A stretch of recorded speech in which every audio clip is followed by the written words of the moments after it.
everybody, this is Greg Robertson. Finally came up with another video, and this is a really important one. So please like and subscribe. I don't come out with them very often, but when I do, they're important. This one has to do with the election. It's coming up when I'm taping this. It's only 1 week away from our most important election in history, as both sides are saying. So keep watching, because we are at the crossroads. Well, I went down to the crossroads, fell down on my knees. Well, I begged the Lord for mercy. I said, save me if you please. Within the past couple weeks, 2 people have told me that Trump said there are good Nazis and good white supremacists. So I wanted to check it out. I thought I knew already, but I wanted to make sure. So I checked it out, and what I have for you is the evidence, solid evidence that is irrefutable. And if you love the truth, you need to know this. Watch.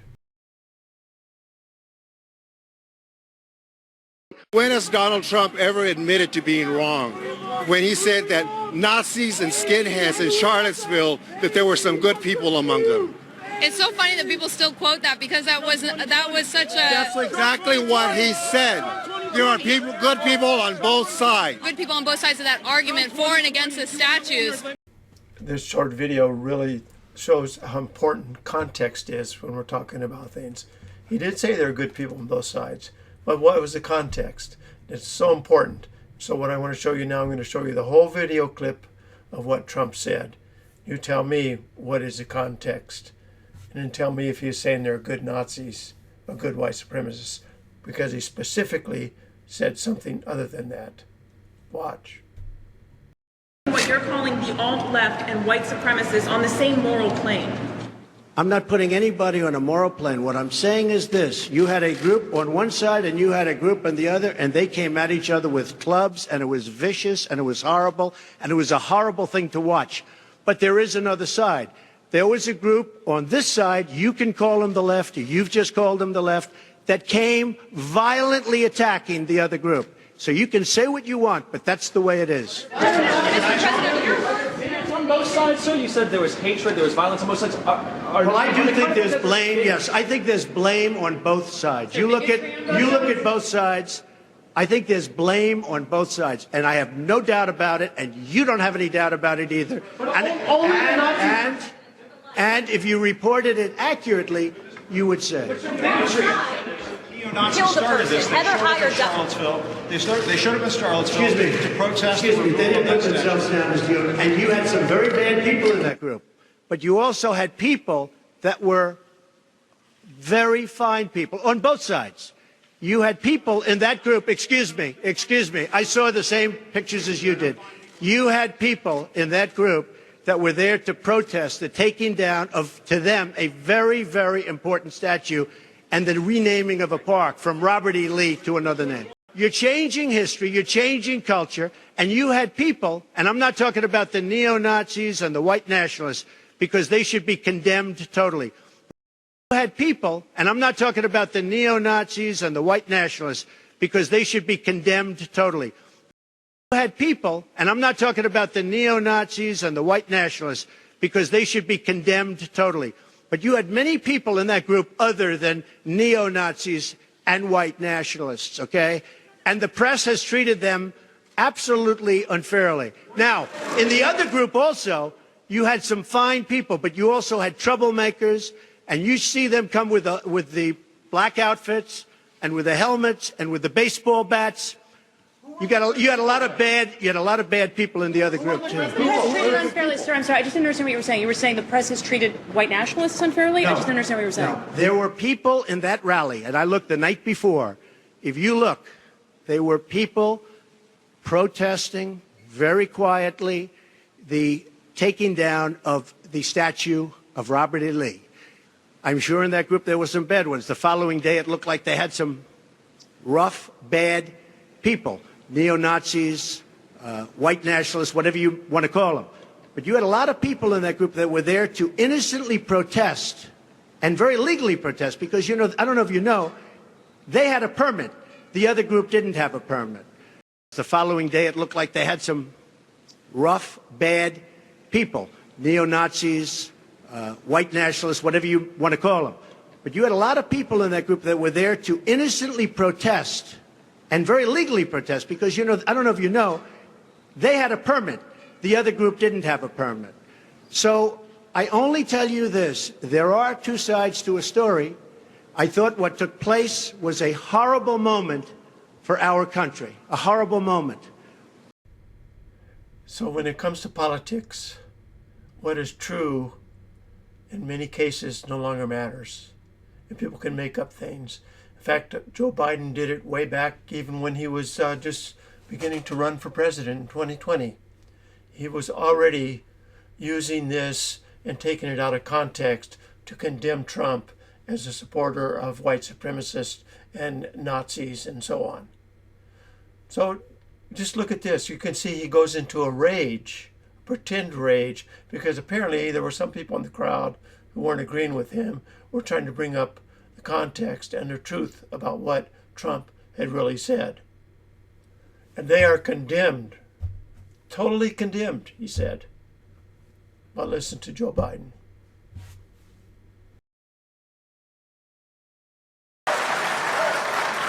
I could not remain silent after Charlottesville. No, I want to be deadly earnest with you about this. That's why I wrote an article for Atlantic Magazine entitled "The Battle for America's Soul," because that, and I don't clap, or you can boo if you want, but don't clap. But I'm serious. I'm serious. This is about basic decency. The idea that goons could come out of fields at night with lighted torches, carrying Nazi flags, chanting the same exact anti-Semitic bile that was chanted in the streets of Nuremberg and Berlin and every other German city in the 30s. No, but look, get serious, guys. So hush up. This is deadly earnest. We are in a fight for America's soul. And we have leaders who at the time when that occurred, when these guys were accompanied by white supremacists and Ku Klux Klan and those who objected, making a comparison saying they're good people in both groups. What has become of us? Our children are listening, and our silence is complicity. But it didn't end there. In fact, we have no doubt that Joe Biden knew exactly what he was doing. They've played the race card over and over and over, and it's been very successful for them. We've got a lot of people that are believing every bit of it. As I think I said earlier, I had 2 people in the last couple of weeks that were using that claim from what Joe Biden says as their reason for hating Trump.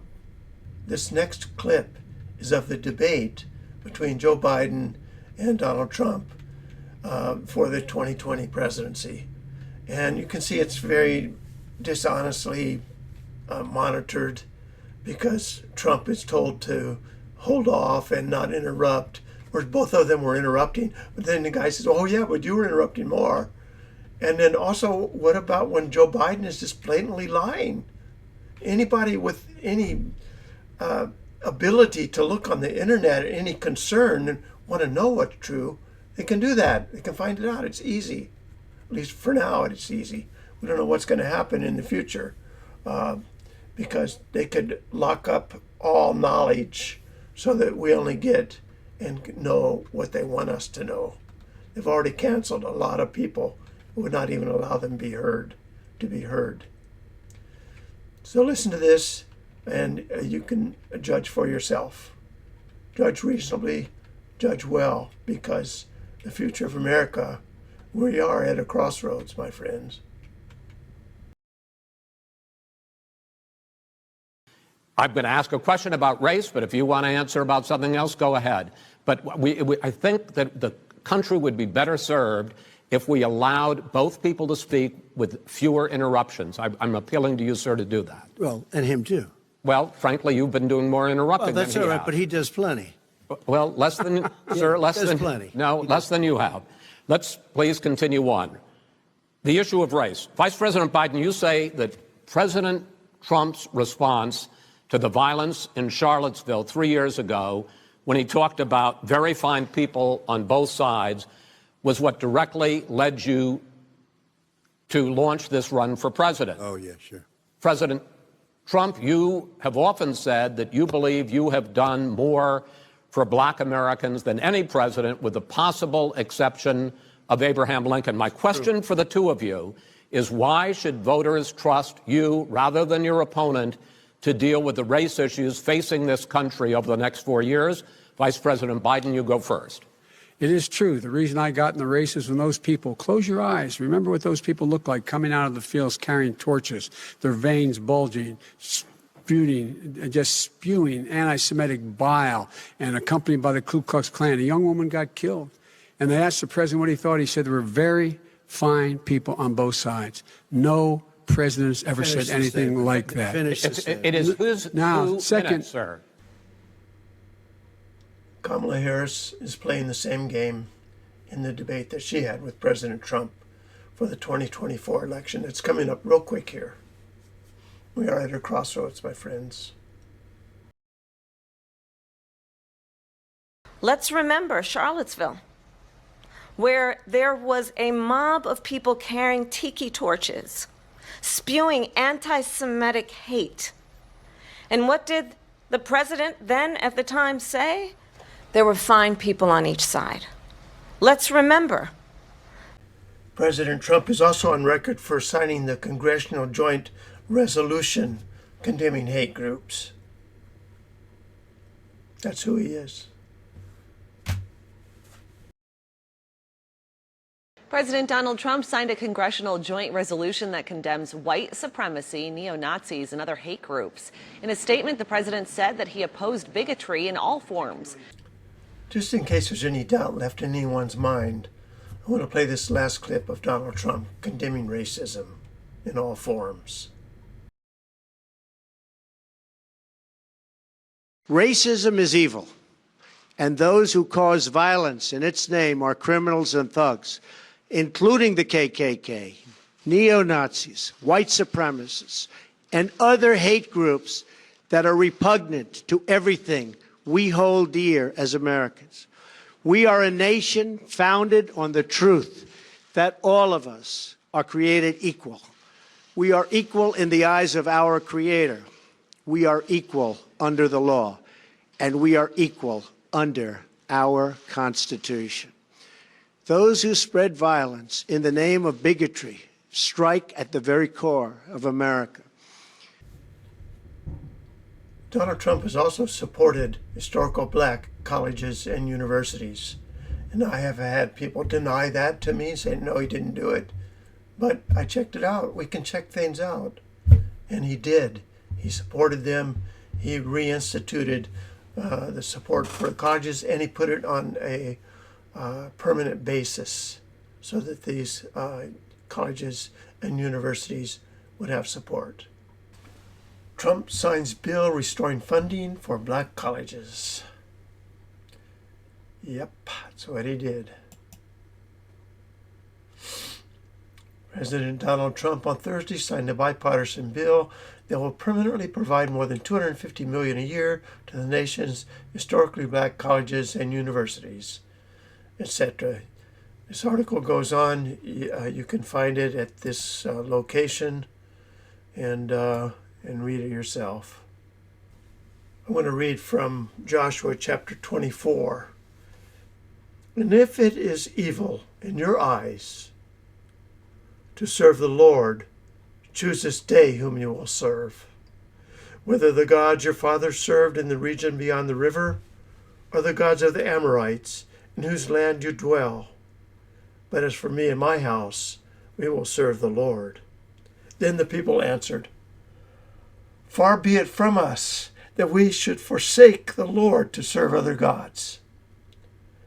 For it is the Lord our God who brought us and our fathers up from the land of Egypt, out of the house of slavery, and who did those great signs in our sight, and preserved us in all the way that we went, and among all the peoples through whom we passed. Vote, my friends. We are at a crossroads.